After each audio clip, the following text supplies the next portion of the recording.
Bonjour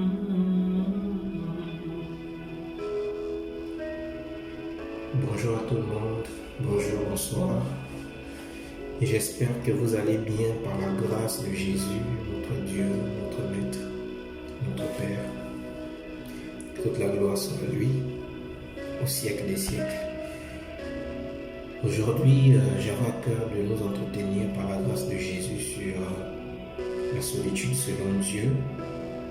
C'est un sujet qui, comme j'ai souvent pour l'habitude de dire, des sujets bibliques, ce sont des sujets qui sont très vastes, qui sont très larges.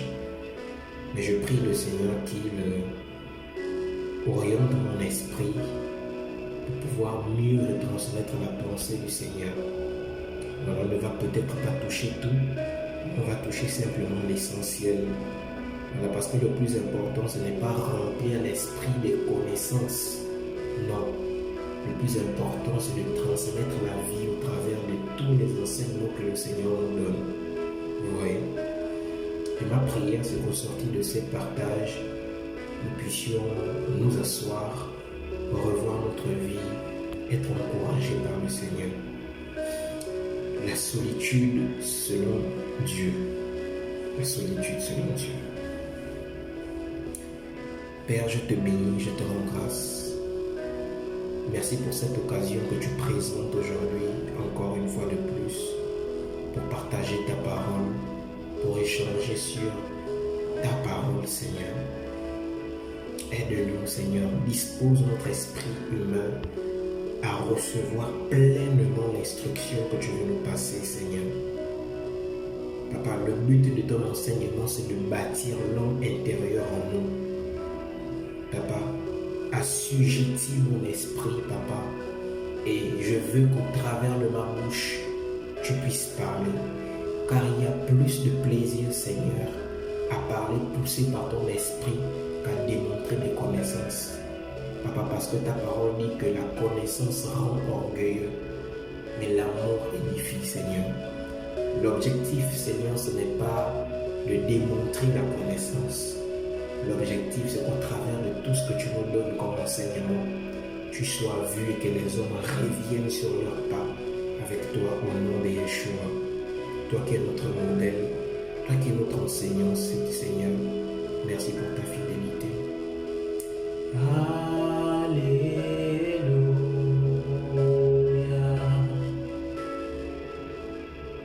Alléluia.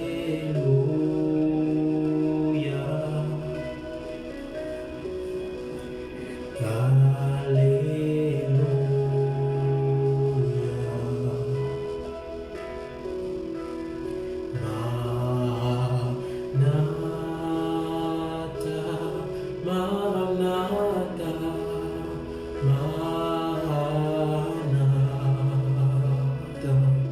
oh Amen. Maranatha, Maranatha, Maranatha. Est-ce qu'on peut passer quelques minutes dans la prière, dans l'adoration, avant de commencer?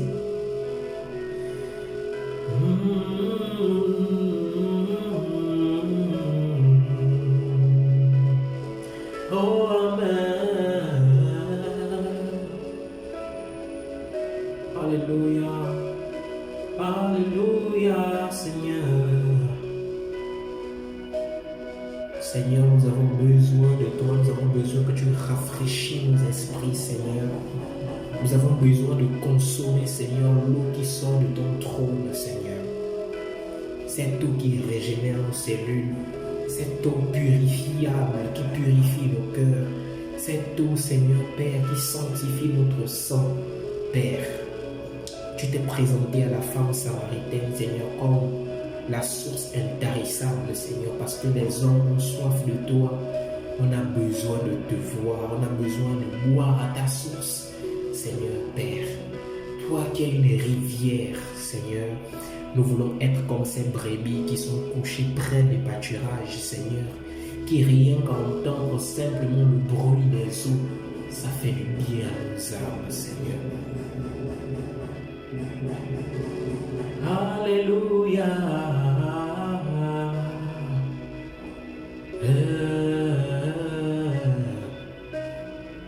Alléluia, alléluia. Tu es présent, tu es présent. Comment Bradilia mantule bragadelia dosia. Chebreketele mantele braya. Chebreketele mantole bouche. Au nom de Yahushua, on veut te voir dans nos vies.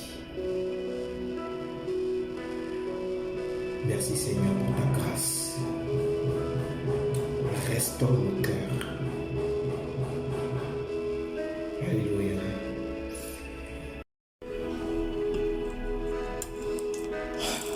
La solitude selon le Seigneur. En réalité, la solitude ne doit pas toujours être perçue comme quelque chose de négatif. Non, pas du tout. Surtout pour les enfants du Seigneur. Dès lors que nous avons accepté le Seigneur, on doit prendre conscience que la solitude est souvent importante. La solitude pour être en communion avec le Seigneur. Parce que quand on parle de solitude, on voit désert, on voit aussi intimité. D'accord? Donc la solitude englobe le désert. Et quand on parle de désert, on parle de formation, de brisement. Et l'intimité. Ça ne se différencie pas toujours. Solitude, désert, formation et intimité. Je prie que le Seigneur m'oriente pour mieux expliquer la pensée de l'esprit. Alors, déjà l'esprit humain, généralement, est très social et très sociable. L'homme, s'il faut dire ça comme ça. L'homme est très social et très sociable. Ce qui fait que il prend plus plaisir et il se sent beaucoup plus à l'aise lorsqu'il est en communion, en communauté. Vous voyez? Et malheureusement, c'est le même principe qu'on adopte toujours quand on vient dans le Seigneur. Je ne dis pas que c'est mauvais de ne pas je ne dis pas que c'est mauvais de communier avec les frères. Non. J'ai dit que quand on vient dans le Seigneur, on doit développer plus de relations avec Dieu, une relation verticale qu'avec les hommes. Ce qui fait que malheureusement, beaucoup de frères et sœurs ont compté sur la communion fraternelle pour aller toujours bien dans la foi. Et il faut qu'ils se séparent un peu pour qu'on entende chute à gauche, chute à droite ou chaos à gauche. C'est par expérience qu'on le dit. Dans le passé, par exemple, j'ai communié avec des frères et à l'école, parce qu'à l'époque j'étais encore au lycée. Et à cette époque, on était tellement nombreux, il y avait un tel feu de la présence du Seigneur. On était là, on vivait la sainteté, mais lorsque beaucoup ont eu l'examen, chacun est parti dans des établissements, parce qu'à l'époque où j'apprenais, c'était un CS. Et quand on a eu l'examen, le BEPC, naturellement, chacun est parti dans des endroits où on les a orientés. Et je vous assure qu'on a entendu chaos, chute à gauche, chute à droite. Les frères et sœurs qui ont été des modèles sont retournés dans le monde. Pourquoi? Parce que malheureusement, on a plus accordé le crédit de l'importance dans la communion fraternelle que dans la communion avec le Seigneur. Et ces personnes-là, malheureusement, pour beaucoup, ne sont pas revenues. Beaucoup se disaient, mais comment c'est possible? Et pourtant, je pétais la forme dans l'esprit avec les frères. Oui, c'est parce que tu comptais sur les frères pour aller bien. Or, on ne peut pas compter sur les hommes pour aller bien. On a besoin du Seigneur. Voici pourquoi, quand on se convertit, c'est d'abord une relation verticale entre le Seigneur et nous. Et non d'abord aux hommes. Maintenant, après, le Seigneur permet qu'il y ait des frères et sœurs pour qu'on conserve l'huile, pour que le feu soit là, pour qu'on soit encouragé, on progresse dans la foi. Naturellement, c'est important.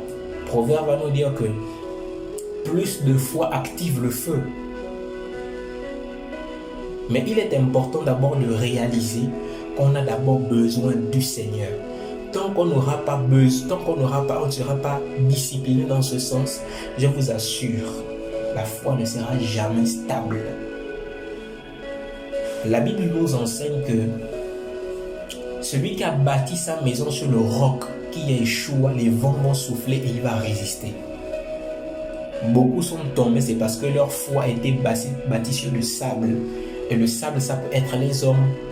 On affectionne plus les hommes que le Seigneur. Regardez dans les Écritures, le Seigneur, lorsqu'il voulait passer un message, naturellement, il demandait à ce que ses serviteurs se retirent de la foule. Pourquoi? Parce que l'esprit humain est très souvent plus disposé lorsqu'il est dans un environnement où il est en communion, soit avec la nature, soit avec le Seigneur, qu'avec les hommes. Parce que quand on est avec les hommes, on est agité, on n'est pas toujours sensible à la voix de l'esprit. Et c'est même prouvé par expérience qu'il y a beaucoup même plus d'importance à prier la nuit qu'à prier en journée. Pourquoi? Parce que l'esprit est plus disposé dans la nuit. Quand le Seigneur dit souvent veillez, c'est prier, veillez, veillez. Le Seigneur met beaucoup plus l'accent sur la nuit qui est l'image de l'intimité. Veillez, passez du temps avec lui dans les coulisses. C'est parce que naturellement en matinée il y a des activités et ce n'est pas toujours évident, frères et sœurs. Quand un époux veut donner des rouleaux, veut donner des secrets, ou quand il se projette pour un voyage par exemple avec son épouse, il attend qu'elle s'éloigne de la foule et qu'elle soit seule avec lui dans la chambre. C'est dans la chambre, c'est dans l'intimité qu'ils se disent tout. Que le cœur du mari se déverse et que le cœur de la femme se déverse. En réalité, c'est dans la chambre que tout se dit. En fait, c'est un lieu secret.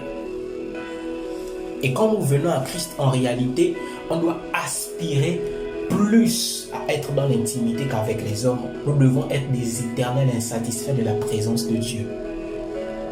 Jamais de la vie. On doit plus accorder du crédit aux hommes qu'aux frères, qu'au Seigneur, autant pour moi. Et le Seigneur s'attriste. Le Seigneur s'attriste. Ce qui fait que malheureusement, on passe du temps à être blessé par les frères et sœurs. Parce que parfois, c'est le Seigneur qui le permet. Voici pourquoi je parlais tout à l'heure de la solitude et des déserts. On va être très pratique par la grâce de Jésus et des expériences de tout un chacun. Le mien en particulier. Quand tu dis, oh, celui-là c'est mon frère, celle-là c'est mon frère, elle ne peut pas me tromper, mais elle va te tromper. Elle va te trahir. Elle va te calomnier. Pourquoi? Parce que c'est le Seigneur qui permet aussi ça, pas parce que la personne est méchante, non. Mais le Seigneur permet ça parce que tu n'as pas compris que tu as besoin plus de lui que des hommes. Pour des personnes qui laissent beaucoup plus les émotions avoir le dessus sur l'esprit qu'ils ont, ils vont commencer à médire, ils vont commencer à dire non, tu es un faux frère, tu es une fausse sœur. Parce que tu m'as blessé, tu n'es pas vrai avec moi. Non, parfois c'est le Seigneur. Ne disons pas toujours que les autres sont méchants. Quand on traverse des situations comme ça, de solitude, ou surtout tu as demandé au Seigneur, Seigneur, je veux plus ta présence, ayons un esprit très disposé à percevoir le langage du Seigneur. Le Seigneur parle. Et quand il parle, ce n'est pas toujours les mots. Ce sont les actions aussi. Et oui, frère, les actions sont des langages. Quand on parle de l'attitude corporelle, par exemple, c'est-à-dire on arrive à lire, à décoder le message d'une personne au travers de son expression faciale, au travers de ses gestes. En réalité, il fait passer par le code un message. Et le Seigneur, tellement il est esprit, et parce qu'il est d'abord esprit, donc nous devons être comme Samuel, qui est prédisposé à ne jamais laisser tomber les paroles de Dieu. Donc quand tu es blessé par les frères, quand tu es blessé par les sœurs, tu dois t'asseoir un moment. S'il y a possibilité de prendre un verre de jus, tu prends un verre de jus. Ne nous précipitons pas toujours à condamner les frères. Asseyons-nous et disons-nous, Seigneur, pourquoi j'ai vu ça? Quel est le message que tu veux me faire passer? Qu'est-ce que je n'ai pas compris que tu veux me faire passer par des blessures et des blessures? Quel message tu veux me faire passer, Seigneur? Et là, le Seigneur va te parler, il va te dire, en fait, si j'ai permis que tonton tel, ou ta combi, on va dire ça comme ça, ta personne te blesse et te trahisse, c'est parce que tu es tellement têtu et tu accordes beaucoup plus de crédit aux hommes qu'à moi.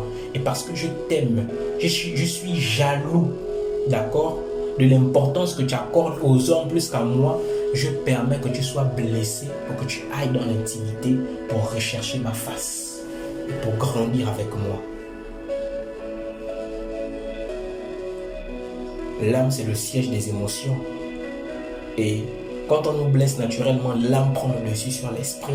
Parce que le Seigneur vient et il siège dans notre esprit. La Bible nous dit que ceux qui sont nés de l'esprit sont esprits. Donc en réalité, le Seigneur siège dans notre esprit. L'esprit, c'est vraiment la vision. Le Seigneur siège en nous, d'accord? Aussi pour pouvoir canaliser notre âme. Parce que l'âme, ce sont les émotions. Si l'esprit, d'accord, est supérieur aux émotions, tu comprendras clairement la pensée de l'esprit. Mais si tes émotions dominent sur l'esprit, sur l'orientation, sur le discernement, sur le message que le Seigneur veut te donner parce qu'il est esprit, tu vas passer des années et des années au même stade sans pour autant grandir. Oui. On va prendre un passage dans le livre de Luc chapitre 5.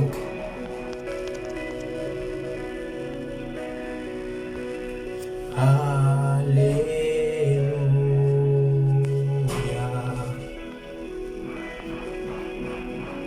Luc chapitre 5 à partir du premier verset. Or il arriva comme la foule se pressait contre lui pour entendre la parole d'Élohim, qu'il se tenait sur le bord du lac de Génézareth. Il vit 2 bateaux qui étaient au bord du lac et dont les pêcheurs étaient descendus et lavaient leurs filets. Or, étant montés dans ces bateaux qui étaient à Simon, il le pria de s'éloigner un peu de terre et s'étant assis du bord, il enseignait les foules. Et quand il eut cessé de parler, il dit à Simon, « Avance en profondeur et relâchez vos filets dans la pêche, pour la pêche. » Et Simon répondit et lui dit, « Maître, nous avons travaillé dur toute la nuit et nous n'avons rien pris, mais sur ta parole, je relâcherai les filets. » Et l'ayant fait, ils enfermèrent ensemble une grande multitude de poissons et leurs filets se rompaient. Et ils firent signe à leurs compagnons qui étaient dans l'autre bateau de venir les aider. Ayant venu, ils remplirent les 2 bateaux, de sorte qu'ils s'enfonçaient. Amen.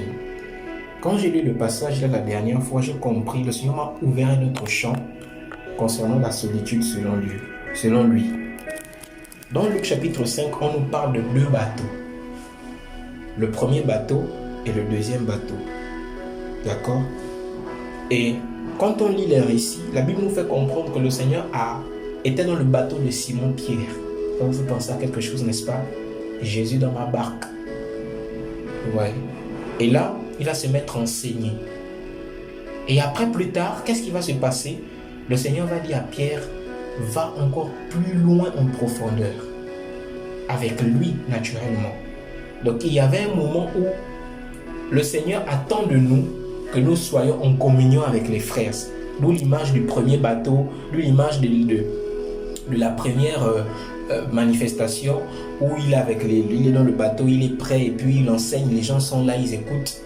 Et la chose encore la plus importante, c'est que le Seigneur a dit à Pierre, ok, c'est le moment d'aller maintenant plus en profondeur dans l'intimité. Là-bas, tu auras gain de cause.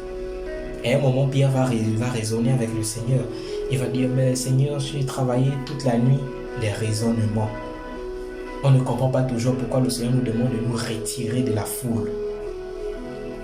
Et lorsque le Seigneur a permis que Pierre se retire de la foule, qu'est-ce qui va se passer? La Bible nous dit qu'il a pêché plus de poissons qu'il ne l'aurait pensé. Or, les poissons ici, c'est l'image des bénédictions. Est-ce que vous vous rendez compte des réalités? Si Pierre n'avait pas compris, il n'avait pas décodé la pensée du Seigneur, le message du Seigneur, je vous assure qu'il n'avait pas pêché autant de poissons qu'il a fait. En réalité, ce que le Seigneur attendait de Pierre, c'était quoi? C'était que Pierre se retire de la foule pour être seul avec lui dans les profondeurs. Parce que c'est là-bas qu'il y a des rouleaux.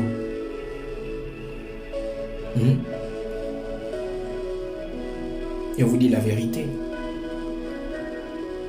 Et on va prendre un autre passage. J'aime bien ce passage. Amos. Osée, autant pour moi, désolé. Osée.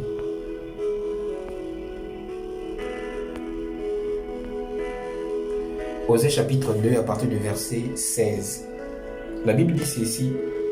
C'est pourquoi, voici que moi je la tirerai, je la conduirai au désert et je parlerai à son cœur. Ici c'est Yahweh qui parle. Et il attire qui? Il attire la femme. La femme ici c'est une image de manière prophétique. Ici, le Seigneur est tout simplement en train de nous dire qu'il attend l'Église, ses enfants, ses épouses, à aller dans les déserts parce que c'est dans l'intimité qu'il veut nous parler. C'est dans l'intimité qu'il veut façonner notre caractère. C'est dans l'intimité qu'il veut nous amener à grandir avec lui. C'est ça en fait. Voici pourquoi on traverse des déserts, des injustices, des brisements. Oui, le Seigneur est obligé de faire ça pour nous gagner. Je vous dis la vérité. Ah, tel m'a cassé, tel m'a détruit, je ne veux plus jamais. Pour moi, ce n'est plus un frère, pour moi, ce n'est plus une sœur. La précipitation, l'oppression rend le sage insensé. On se précipite trop à parler. Et la pression, là, les émotions, là, quand ils montent, on devient insensé et insensible. Je me rappelle d'une expérience que j'avais vécue. Le Seigneur m'avait dit, mon frère, mon fils, ne fais pas telle chose. Moi, je m'étais entêté. J'ai dit, non, moi, c'est ça, c'est ça. Et le Seigneur a mis des frères auprès de moi pour me dire, non, ce n'est pas bon. Frère, rebrousse chemin. Recadre beaucoup de choses. Parce que ce n'est pas le temps. Et il disait, non, moi, je veux faire. Et je me suis buté devant. Une bénédiction acquise avant le temps finira par devenir malédiction. C'est vrai, le Seigneur m'a parlé. Mais est-ce que parce que le Seigneur m'a parlé, que ça veut dire qu'il faut que je rentre pleinement maintenant dans ce à quoi le Seigneur m'attend? Il y a un temps de préparation, de formation dans le désert. Mais moi, je m'étais précipité. Et lorsque j'ai échoué la mission. Mais j'ai passé du temps à être blessé, cassé, on me rentrait dedans. Je disais que, mais Seigneur, c'est quoi cette histoire? Je commençais à beaucoup détester les frères. Oh non, vous êtes des faux frères. Le Seigneur me révèle vos cœurs. Le Seigneur m'avait prévenu avant. J'accordais beaucoup plus d'importance avec les frères. Je marchais toujours les frères. À un moment donné, soldat, tu vas prendre du recul pour le Seigneur. À quel moment? Le ministère. Je parlerai aussi un peu de ça. On veut faire le ministère pour Dieu sans le faire avec Dieu. Parce qu'il y a beaucoup qui font le ministère pour Dieu sans le faire avec Dieu. Ce n'est pas parce que tu manifestes l'onction par rapport à ton appel que ça veut dire que Dieu il est avec toi toujours. Non. Pas du tout. L'onction, c'est la capacité que le Seigneur nous donne aussi à pouvoir exercer. Mais est-ce que parce que tu exerces, que ça veut dire que le Seigneur t'attend là-bas? Les miracles peuvent même s'accomplir. Tu vas dire, alors là, Dieu, il est avec moi. Mais non, c'est faux. Dieu est souverain. Il est passé tout simplement par toi parce qu'il veut se glorifier. La grâce, elle est trompeuse, mes amis. Et là, on s'est dit, Dieu, il est là, c'est magnifique. Je m'en vais en mission, de mission en mission. Et on a oublié le plus important, l'intimité avec Dieu. Et ces personnes-là qu'on a mis de l'espoir, oh alléluia, cet espoir inébranlable, ils vont nous blesser, ils vont nous briser. Et la blessure là va tellement te déchirer le cœur en deux. Je vais te dire, mais mon Dieu, comment vous pouvez me faire ça? Tout le monde peut me faire ça, sauf vous. Pourquoi pas vous? Pourquoi pas eux? Ils sont humains. Pourquoi pas? C'est justement là que le Seigneur veut te travailler. Il faut que tu sois blessé par les gens que tu considères, pour que tu grandisses, pour que tu réalises que, en réalité, on a besoin plus de Jésus. Et rappelez-vous, quand on est souvent blessé comme ça, c'est là où on rentre dans le secret. Père, interviens, Père. Oui, ce sont les moyens par lesquels le Seigneur passe pour nous gagner. Quand la place du Seigneur n'est plus dans notre cœur, ce sont les hommes qui ont remplacé. Je vous assure, attendez-vous à recevoir un châtiment correct du Seigneur pour te gagner. Et il va mettre des hommes que tu considères pour te blesser. Des frères et sœurs qui sont très affectifs là. Tellement affectifs. Toujours espoir sur les hommes. Tu seras toujours déçu. Pas parce que les frères sont mauvais, non. Parce que tu n'as pas encore compris que Jésus t'attend dans l'intimité. Pour des personnes qui vont comprendre que le Seigneur est leur tout, est censé être leur tout, les hommes vont le baisser, ils vont dire, ce sont des univakines spirituels. En fait, c'est normal. Et pour des personnes là qui ont mis telle confiance aux hommes, je vous assure, vous allez entendre des chaos. Beaucoup retombent dans la masturbation, beaucoup retombent dans la pornographie, beaucoup retombent dans la boisson. Pourquoi? Parce que, oh non, le frère là, non. Ça c'était mon Jonathan. Lui là, ton dessin ne peut jamais me trahir. Mais quand il te trahit, c'est là où tu te rends compte que tu as l'impression que le monde s'écroule sur ta vie. Que ce soit dans le cadre amical, que ce soit dans le cadre amoureux, des personnes qui se sont engagées. Non, ma soeur ne va jamais me tromper. Mon frère ne va jamais me tromper. Ce sont des hommes. Ils peuvent le faire. Et le Seigneur peut même permettre qu'eux, ils le font. Pour que toi, tu sois sauvé. Vous savez, je disais toujours que les hommes d'alliance, nous les hommes d'alliance, nous qui avons l'Esprit de Dieu là, est-ce que vous savez que le Seigneur peut tuer quelqu'un que tu aimes le plus profond de ton cœur, ton père, ta mère, simplement parce qu'il a vu dans ton cœur que sa place a été remplacée, que quelqu'un est venu prendre le trône de ton cœur. Il peut l'éliminer seulement pour te gagner.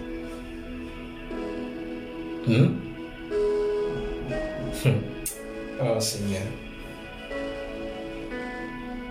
Que le Seigneur nous aide.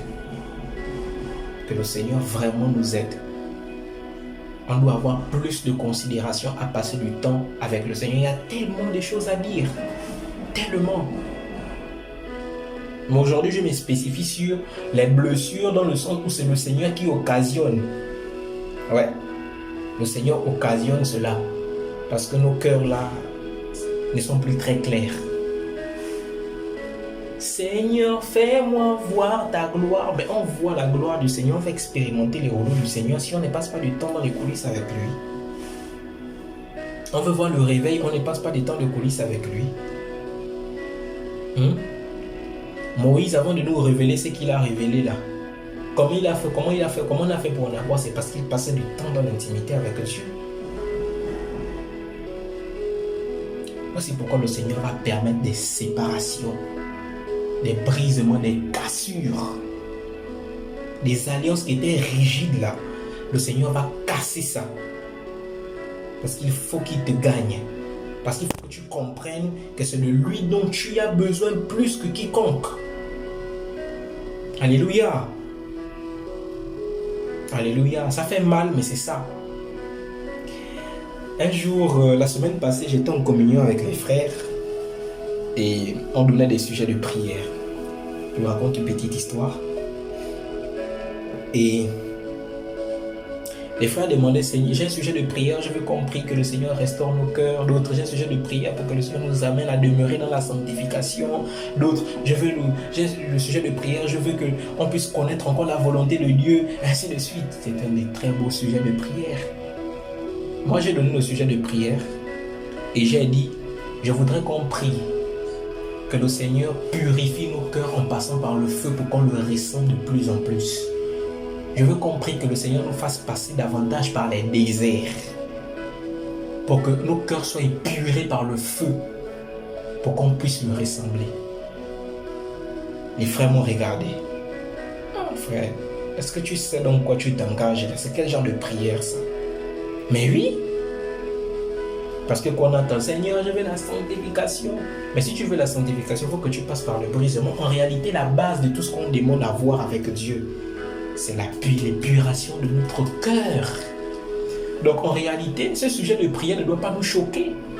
Parce qu'on a eu tellement des expériences, des déserts dans le passé. On sait que non, frère, là tu es en train là, tu cherches quelque chose de mauvais, là tu es en train de provoquer le Seigneur. Mais en réalité, on a besoin de ça. On a besoin de ça pour atteindre la stature de Jésus. On a besoin d'être brisé pour atteindre la stature de Jésus. Quand le Seigneur dit qu'il prend plaisir à l'offrande qui est bien consumée là, il est question de nous, comme Romains 12 le dit aussi. Découper convenablement l'holocauste. Consumer bien les entrailles, doivent être exposées. Consumer, qu'il soit entièrement brûlé, et le Seigneur prend plaisir à la fumer. Pourquoi? Parce que l'holocauste est mis sur l'autel. On veut être des vases d'honneur. Tu ne vas jamais devenir un vase d'honneur si tu ne passes pas par des temps de désert. Et la solitude en fait partie. Des hommes d'alliance, des prophètes de jugement. Le Seigneur t'attend beaucoup plus à passer du temps dans l'intimité. Tu sens au plus profond de toi, ton désir, c'est d'être en intimité avec le Seigneur, mais tu es toujours avec les hommes. Tous les jours, tu es avec les hommes. Et tu sais au fond de toi que non, le niveau que j'ai là, je sens que le Seigneur m'attend à faire plus. Mais comment y arriver? C'est parce que tu n'as pas compris qu'il faut que tu sois dans la solitude un moment. Les prophètes de jugement, il y a des catégories de prophètes, il y a des catégories des hommes de Dieu, des hommes, des chrétiens qui sont appelés à passer plus de temps dans le secret. Des Élie. Ils donnent un message et ils retournent. C'est ça. C'est ça, frère. Tout le temps, tu es debout. Tout le temps, c'est toi qui as le micro. Tout le temps, c'est toi qui as toujours quelque chose à dire. Tout le temps, amen, amen, j'ai quelque chose à partager. Mais à quel moment tu vas te taire, tu vas observer et tu vas passer plus de temps à dire amen, amen dans le secret avec le Seigneur? À quel moment? Et tu dis non, mais je sens dans mon esprit qu'il y a quelque chose qui manque. Je sens qu'il y a quelque chose qui manque. Mais c'est quoi cette chose qui manque? C'est la consécration dans l'intimité, le sacrifice. Voici pourquoi les prophètes de jugement, des hommes d'alliance là, on va toujours vous blesser. On va toujours vous blesser. Ne vous inquiétez pas pour ça. Le Seigneur va s'assurer très bien qu'on le fasse. Parce qu'il faut que tu comprennes que tu as plus besoin de lui. Alléluia. Tu comprendras que tu auras plus besoin de lui que des hommes. Il y a les onctions qui ne se mélangent pas. Il y a les onctions qui prennent plaisir à beaucoup plus naviguer, d'accord, dans leur marigot, qu'à être beaucoup plus, comprenez la pensée de l'esprit, qu'à être toujours avec les frères. Regardez, une expérience. Est-ce que vous savez que, Seigneur, aide-moi à transmettre la pensée là comme ça. Est-ce que vous savez que le niveau d'onction que le Seigneur a déposé en toi, pour qu'il grandisse, ce n'est pas toujours en étant exposé devant. Non. Ce n'est pas toujours... Parfois tu es là, tu sens que tu as le désir, l'onction est là. Et quand tu es toujours avec les frères, parfois tu as l'impression qu'on t'aspire. Tu as l'impression que non, l'onction que tu as là, ça diminue, on dirait une passoire, on met de l'eau et ça coule, ça coule, ça coule. Mais pourquoi? Tout le monde n'est pas appelé toujours à être avec les autres. Il y a ceux qui sont appelés à être dans les déserts, à manger du miel sauvage, à porter le vêtement du chameau, comme Jean-Baptiste. Oui. Quand on voit ta vie reflète ton ministère. Quand on voit ça que non, lui, là, pour les déserts, là, lui, son mot de vie, c'est le désert. Lui, c'est l'intimité, la solitude. Parce que c'est là-bas, là, il devient efficace. Là-bas, on ne peut pas le tromper. Il est dans son couloir. Oh my God. Il y a des aigles. Frère, des aigles qui volent en hauteur, ils ne se mélangent pas. Quand un aigle descend, d'accord, il n'est pas dans son environnement. Lui, c'est dans les hauteurs. Là-bas, il navigue convenablement. Des hommes d'alliance. Des hommes d'alliance. Pourquoi tant d'injustice? Pourquoi tout le temps passe le temps à t'accuser? Pourquoi tout le temps, même lorsque tu n'as rien fait, on dramatise toujours? Quelque chose que tu dis qui est tellement facile à la compréhension, selon toi, c'est toujours difficile pour les autres. Pourquoi toujours on te jette l'anathème? C'est parce que toi, ton couloir, c'est dans les hauteurs, c'est dans l'intimité. Tu es toujours incompris lorsque tu parles. Quand tu donnes des rouleaux, tu es toujours incompris. Pourquoi? Parce que tu es un aigle, n'est-ce pas? Et le langage des aigles, les poussins ne peuvent pas le comprendre. Les poules ne peuvent pas le comprendre. My God, les brandes, les brailles. Oui, frère. Tu es un aigle. Un aigle est quelque part, dans un coin, dans une grotte. Il a un mode de vie bien défini. Il y a des frères et sœurs, quand ils sont en communion, alléluia, il y a l'onction, mais ils sentent que non, moi c'est là-bas dans les coulisses. Moi c'est là-bas, Dieu m'attend là-bas. Il y a une source pour moi là-bas. Pour moi, il y a des corbeaux qui doivent me nourrir. Je n'ai pas besoin que les hommes me nourrissent. Non, la nourriture que les hommes m'apportent, ça me fait du bien, mais quand je suis nourri par les corbeaux, ils m'apportent la viande du ciel. Oh my God. J'ai besoin d'être dans l'intimité. C'est là-bas mon couloir. Regardez. Élie, parce qu'il passait plus de temps dans l'intimité, quand il venait, il démontrait le Seigneur. C'était pas les rakakakaka, chaka les boboches. Non, frère. Les 850 faux prophètes de Baal, attention, ils étaient puissants. On a très souvent tendance à dire que non, écoute, ils sont moindres. Ils faisaient la magie. Donc, imaginez-vous, Moïse balance le bâton, c'est le serpent. Les magiciens balancent le bâton, ce sont des serpents. Mais qu'est-ce qui fait la différence? La différence, c'est que le bâton de Moïse les a avalés. Mais comment ça fait pour que ça les avale? Parce que le bâton de Moïse a été formé dans le désert, dans l'intimité, dans les hauteurs là-bas, que le Seigneur lui a dit, le bâton là, quand tu vas le jeter, ce serait un serpent particulier. Et c'est ce qui s'est passé avec Élie. Les magiciens là, ils faisaient la magie, ils faisaient des démonstrations. La Bible dit que Jézabel avait à sa table 850 faux prophètes. Donc il y avait les Asherah et les Baal, autant pour moi. D'accord? Donc il y avait les magiciens, il y avait les sorciers, ils étaient là pleins, donc ils avaient la puissance. Vous voyez, non? Et ils sont venus comme ça, confrontation, ça c'était le challenge, le défi.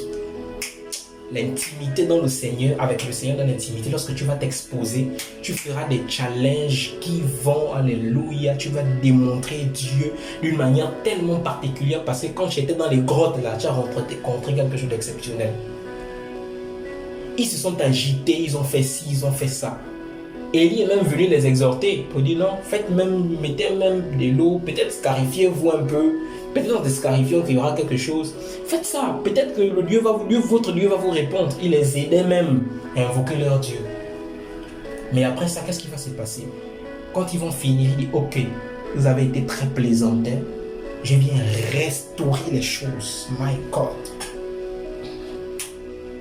Il a démontré la gloire de Dieu sans pour autant faire d'effort. Comment il a réussi à faire ça? Parce que Élie passait plus d'intimité dans les coulisses, plus de temps dans les coulisses avec Dieu. Quand tu passes plus de temps dans les coulisses avec Dieu, tu viens, les démons quittent les corps, on n'a pas besoin de dire, tu t'appelles comment? Ils n'ont pas forcément besoin de regarder. Tu peux même ne pas avoir la parole de connaissance sur l'identité du démon qui est là, mais tu perçois dans ton esprit qu'il y a un démon qui est là. Tu dis au nom de Jésus, tu sors. Le démon sera obligé de sortir parce qu'il saura que, oh my God, ce n'est pas toi qui parles, c'est Jésus qui parle, c'est un aigle qui parle. Parce que quoi? Il a passé des temps d'intimité dans les coulisses, le sacrifice. Donc tant que tu n'auras pas compris ça, frère, on va toujours te blesser. Tant que tu n'auras pas compris ça, soeur, on va toujours te briser. Et rappelez-vous, et après cela, il y a toujours une prise de conscience. Ah, j'ai compris que le Seigneur est plus important. C'est ce que le Seigneur attendait de nous. Et là, tu pars sur de nouvelles perspectives. Et là, le cœur du Père se réjouit, mes amis. Alléluia. Les blessures que le Seigneur nous donne, c'est pour nous amener à prendre conscience. Tu es un homme d'alliance. Tu es un homme, tu sais au fond de toi que tu as des choses à faire. Tu as assez perdu de temps. Tu sens au fond de toi que le niveau que tu as, ce n'est pas celui que tu es censé atteindre depuis plusieurs années déjà. Qu'est-ce qu'il faut que tu fasses? Répare à la source dans l'intimité. Et quand tu reviendras, tu seras exposé à Israël. Les hommes ne pourront que voir la manifestation de la gloire de Dieu au travers de ta vie. Prophète, portez convenablement vos vêtements de chameau. Oui, le désert, portez-les. On va toujours vous accuser. C'est comme ça. Ça fait partie de l'éthique du prophète. C'est ça. C'est la marque spirituelle, c'est l'éthique. Ça reste. C'est comme ça. Il y a épreuve et épreuve. Les épreuves des prophètes, ah, Nzempi, c'est fort. Alléluia.